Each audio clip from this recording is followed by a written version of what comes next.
మనం పనిచేసే చోట మన హక్కులేంటి?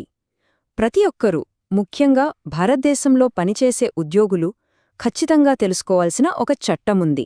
అదే పాష్ చట్టం. ఇది కేవలం మహిళల కోసమే కాదు, సురక్షితమైన, గౌరవప్రదమైన పని వాతావరణాన్ని కోరుకునే మనందరి కోసం. అసలు ఈ చట్టం ఎలా పనిచేస్తుంది, దీని ప్రాముఖ్యత ఏంటో ఇప్పుడు వివరంగా చూద్దాం. సరే, ఈ అంశాన్ని మనం 4 భాగాలుగా విడగొట్టుకుని అర్థం చేసుకుందాం. ఫస్ట్, అసలు ఈ పాష్ చట్టం ఏంటి, ఎందుకొచ్చిందో చూద్దాం. ఆ తర్వాత వేధింపు అంటే ఏంటి, దాని హద్దులేంటో చర్చిద్దాం. మూడోది, ఫిర్యాదు చేసే ప్రక్రియ ఎలా ఉంటుందో తెలుసుకుని, ఫైనల్గా యజమానుల బాధ్యతలు ఏంటి, రూల్స్ పాటించకపోతే ఏమవుతుందో మాట్లాడుకుందాం. రైట్, ఇక మొదటి భాగంతో మొదలుపెడదాం. అసలు ఈ పాష్ చట్టం ఎందుకు అవసరమైంది, దీని వెనుక ఉన్న అసలు ఉద్దేశమేంటి? దీని పూర్తి పేరు కొంచెం పెద్దగా ఉంటుంది. The sexual harassment of women at work place prevention, prohibition and redressal act 2013. పేరులోనే అసలు విషయం మొత్తం ఉంది. ఈ చట్టం 3 ముఖ్యమైన పనుల కోసం పనిచేస్తుంది. 1. వేధింపులను జరగకముందే నివారించడం. 2. అలాంటి ప్రవర్తనను నిషేధించడం. 3. ఒకవేళ జరిగితే బాధితులకు సరైన పరిష్కారం చూపించడమన్నమాట. ఇక్కడ మనం ఒక చాలా ముఖ్యమైన విషయం గమనించాలి. ఈ పాష్ చట్టమనేది ఏదో ఒక కంపెనీ, ప్రైవేట్ పాలసీ కాదు. దీని మూలాలు మన భారత రాజ్యాంగంలో ఉన్నాయి. మన రాజ్యాంగం ఇచ్చిన సమానత్వ హక్కు, గౌరవంగా జీవించే హక్కుల నుంచే ఈ చట్టం పుట్టింది. అంటే ఇది మనకు రాజ్యాంగమిచ్చిన రక్షణ. సరే, చట్టం గురించి తెలిసింది, కానీ అసలు వేధింపు అనే పదానికి అర్థమేంటి? పని ప్రదేశం అంటే కేవలం మన ఆఫీసేనా? ఈ నిర్వచనాలు మనం అనుకున్న దానికంటే చాలా విస్తృతమైనవి. వాటిని క్లియర్గా అర్థం చేసుకోవడం చాలా అవసరం. చట్టం ప్రకారం లైంగిక వేధింపుల నిర్వచనంలో అత్యంత కీలకమైన పదం ఒక్కటే: అవాంఛనీయమైనది, అంటే అన్వెల్కమ్. ఒక ప్రవర్తన సరదాగా ఉందా లేక వేధింపుగా ఉందా అని నిర్ణయించేది ఎదుటి వ్యక్తి యొక్క స్పందన మాత్రమే. వాళ్లకి ఇష్టం లేని ఏ చర్యనైనా వేధింపుగానే పరిగణిస్తారు. ఈ నిర్వచనం కిందకు ఏమేమొస్తాయో చాలా స్పష్టంగా చెప్పారు. ఉదాహరణకు, అవసరం లేకుండా తాకడం, లైంగికంగా ఫేవర్స్ అడగడం, డబుల్ మీనింగ్ జోక్స్ వేయడం, పోర్నోగ్రఫీ చూపించడం, ఇలా లైంగిక ఉద్దేశంతో ఉన్న ఎలాంటి అవాంఛనీయ ప్రవర్తన అయినా దీని కిందకే వస్తుంది. ఇది ప్రతి ఉద్యోగికి, ముఖ్యంగా పురుష సహోద్యోగులకు, తమ ప్రవర్తనలో హద్దులు ఎక్కడున్నాయో అర్థం చేసుకోవడానికి ఒక స్పష్టమైన గైడ్లైన్. మరి ఈ రక్షణ ఎవరికి వర్తిస్తుంది? ఈ విషయంలో చట్టం చాలా క్లియర్గా ఉంది. Permanent employee, contract worker, intern, trainee, చివరికి రోజువారీ కూలి అయినా సరే, హోదాతో ఎలాంటి సంబంధం లేకుండా పనిచేసే ప్రతి మహిళకు ఈ చట్టం రక్షణ కల్పిస్తుంది. ఇక ఇంకో ముఖ్యమైన అంశం పని ప్రదేశం నిర్వచనం. చాలామంది అనుకుంటారు పని ప్రదేశమంటే మన ఆఫీస్, క్యూబికల్ లేదా డెస్క్ మాత్రమే అని.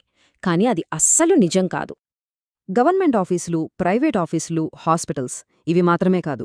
మీరు ఆఫీస్ పని మీద బయటకు వెళ్ళినా, ఆఫీస్ టూర్లో ఉన్నా, కంపెనీ ప్రొవైడ్ చేసిన క్యాబ్లో వెళ్తున్నా అవన్నీ పని ప్రదేశం కిందకే వస్తాయి. ఇంకా చెప్పాలంటే వర్క్ ఫ్రం హోం కూడా ఈ చట్టం పరిధిలోకే వస్తుంది. ఓకే, చట్టముంది, దాని రూల్స్ ఉన్నాయి. కానీ ఒకవేళ ఎవరైనా నిజంగా వేధింపులకు గురైతే ఏం చెయ్యాలి? ప్రాక్టికల్గా ఈ చట్టం ఎలా పనిచేస్తుంది? ఆ ప్రాసెస్ని ఇప్పుడు చూద్దాం. ఫిర్యాదు ఎవరికి చెయ్యాలి? దీనికోసం 2 రకాల కమిటీలుంటాయి. మీ ఆఫీస్లో 10 మంది కన్నా ఎక్కువ ఉద్యోగులుంటే అక్కడ ఖచ్చితంగా ఒక ఇంటర్నల్ కమిటీ, అంటే ఐసి ఉండాలి. ఒకవేళ మీది చిన్న సంస్థ అయితే, లేదా ఫిర్యాదు మీ యజమాని మీదనే అయితే, అప్పుడు జిల్లా అధికారి ఏర్పాటు చేసే లోకల్ కమిటీ, అంటే ఎల్సి, ఈ కేసును తీసుకుంటుంది. ఇక్కడ టైం చాలా ముఖ్యం. సంఘటన జరిగిన 3 నెలల్లోపు రాతపూర్వకంగా ఫిర్యాదు చెయ్యాలి. కొన్ని ప్రత్యేక పరిస్థితుల్లో సరైన కారణం చెప్తే కమిటీ ఈ గడువును మరో 3 నెలల వరకు పొడిగించవచ్చు. కానీ ఎంత త్వరగా ఫిర్యాదు చేస్తే అంత మంచిది. మొత్తం ప్రాసెస్ని మనం 4 సింపుల్ స్టెప్స్గా చూడొచ్చు. మొదట, రాతపూర్వకంగా కంప్లైంట్ ఇవ్వాలి. తర్వాత, బాధితురాలు కోరుకుంటే రాజీకి ప్రయత్నించవచ్చు. కాని ఇక్కడ డబ్బుతో సెటిల్మెంట్కి అవకాశం లేదు, అది గుర్తుంచుకోవాలి. మూడో స్టెప్, కమిటీ అధికారికంగా విచారణ మొదలుపెడుతుంది. ఫైనల్గా విచారణ రిపోర్ట్ ఆధారంగా యజమాని ఎలాంటి చర్యలు తీసుకోవాలో కమిటీ సిఫార్సు చేస్తుంది.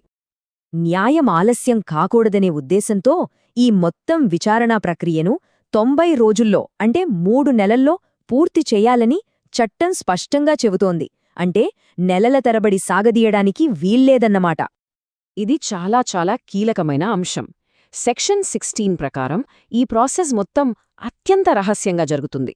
ఫిర్యాదు చేసినవారి, ఆరోపణలు ఎదుర్కొంటున్నవారి, సాక్షుల వివరాలు ఇలా ఎవ్వరి ఐడెంటిటీ బయటకు రాకుండా చూసుకుంటారు. ఈ గోప్యత వల్లే బాధితులు ఎలాంటి భయం లేకుండా ముందుకు వచ్చి ఫిర్యాదు చేయడానికి ధైర్యమొస్తుంది. ఇక చివరి చాలా ముఖ్యమైన విభాగానికి వచ్చాం. ఈ చట్టాన్ని అమలు చేయడంలో యజమానుల బాధ్యత ఏంటి? ఒకవేళ రూల్స్ బ్రేక్ చేస్తే పరిణామాలు ఎలా ఉంటాయి? ఇప్పుడు జవాబుదారీతనం గురించి మాట్లాడుకుందాం. సెక్షన్ 19 ప్రకారం ప్రతి యజమానిపైన కొన్ని తప్పనిసరి బాధ్యతలున్నాయి. సేఫ్ వర్కింగ్ ఎన్విరాన్మెంట్ ఇవ్వాలి, ఇంటర్నల్ కమిటీని ఏర్పాటు చెయ్యాలి, ఉద్యోగులందరికీ చట్టంపై రెగ్యులర్గా అవేర్నెస్ ప్రోగ్రామ్స్ పెట్టాలి, వేధింపులకు పాల్పడితే ఎలాంటి శిక్షలుంటాయో ఆఫీస్లో అందరికీ కనిపించేలా డిస్ప్లే చెయ్యాలి. ఇవి కేవలం సలహాలు కాదు, చట్టపరమైన బాధ్యతలు. మరి ఒకవేళ యజమానులు ఈ బాధ్యతలను పట్టించుకోకపోతే? అప్పుడు వాళ్లకి 50,000 రూపాయల వరకు జరిమానా విధించే అధికారం చట్టంలో ఉంది.